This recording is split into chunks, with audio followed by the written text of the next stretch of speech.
দর্শক এই মুহূর্তে দেখতে পাচ্ছেন প্রতিবন্ধী বিদ্যালয় সমূহের স্বীকৃতি ও এমপি ভুক্তির লক্ষ্যে সারা দেশে প্রতিষ্ঠিত প্রতিবন্ধী বিদ্যালয় সমূহের শিক্ষক কর্মচারীদের অবস্থান কর্মসূচি ঢাকার জাতীয় প্রেস ক্লাবের সামনে সকাল থেকেই অবস্থান কর্মসূচি পালিত হচ্ছে। আপনারা দেখতে পাচ্ছেন এখানে কিন্তু হাজারো শিক্ষক এসে এই অবস্থান কর্মসূচি পালন করতেছেন ঢাকার জাতীয় প্রেস ক্লাবের সামনে।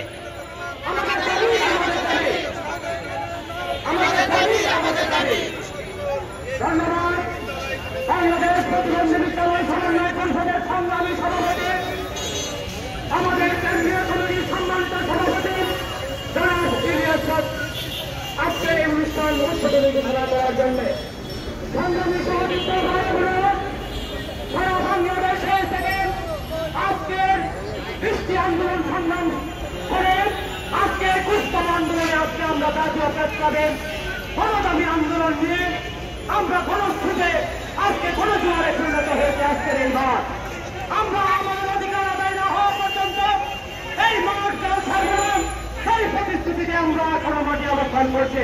সংগ্রামী সহযোগিতা আপনারা জানেন আমরা যেহেতু শিক্ষক কর্মসূচি প্রতিষ্ঠাতা পরিচালক সকলেই এখানে কৃষি যুবদলের যুবদী সহ সকলেই এই মাঠে শান্তিপূর্ণ অবস্থান বজায় রাখবো। এই পর্যায়ে আমাদের আজকের এই আন্দোলনে আমাদের কেন্দ্রীয় কমিটির সাধারণ সম্পাদক মোহাম্মদ ভীমা কাজল আজকের এই আমাদের মূল নিবন্ধন পাঠ করবেন। আজকে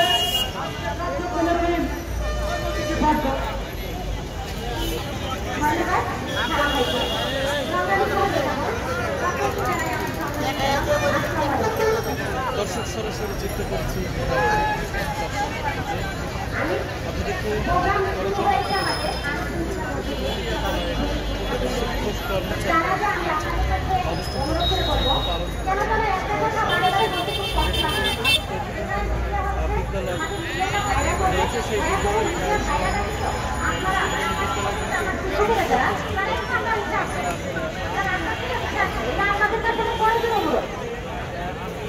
দর্শক ঢাকার জাতীয় প্রেস ক্লাবের সামনে থেকে সরাসরি আপনাদেরকে দেখাচ্ছি আমি নিউজ বাংলার পক্ষ থেকে স্বপন শাহরিয়া। সকলকে অভিনন্দন ও ভালোবাসা। এই মুহূর্তে আপনারা দেখতে পাচ্ছেন প্রতিবন্ধী বিদ্যালয় সমূহের স্বীকৃতি ও এমপিও ভুক্তির লক্ষ্যে সারা দেশে প্রতিষ্ঠিত প্রতিবন্ধী বিদ্যালয়ের সমূহের শিক্ষক কর্মচারীগণের অবস্থান কর্মসূচি এটি ঢাকার জাতীয় প্রেস ক্লাবের সামনে কিন্তু অনুষ্ঠিত হচ্ছে। আপনারা দেখতে পাচ্ছেন এই মুহূর্তে